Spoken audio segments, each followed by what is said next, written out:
அவனுக்கு 2 தோசை ஊற்றி கொடு. ஏங்க என்னாச்சுங்க? அவனுக்கு தோசை ஊற்றி கொடு. என்னாச்சுன்னு சொல்லுங்க. கேட்குறால சொல்லு, என்ன பண்ண சொல்லு.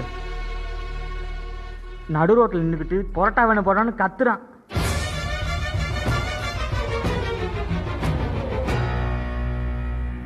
இல்லை தெரியாம தான் கேட்குறேன், என்னாச்சு உனக்கு? ஏன் தோசை பிடிக்கல?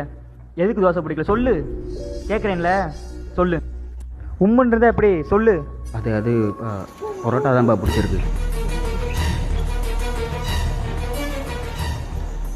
டேய், அவன் ஏற்கனவே சாம்பார் சட்னிலாம் வந்து வச்சுட்டான்டா, இப்போ வேணான்ற. அது ஏன் உனக்கு சொன்னால் புரிய மாட்டேங்குது? பரோட்டா நல்லது இல்லை, தோசை தான். இல்லை அப்போவே கேட்டேன்லடா, பரோட்டா வேணுமா தோசை வேணுமான்ட்டு. கேட்டனா இல்லையா அப்பே சொல்லியிருக்கலாம்ல உனக்கு பிடிக்கல அப்படின்ட்டு. அப்போ தோசை சாப்பிடலான்னு நினச்சேன்ப்பா. அப்போ சாப்பிட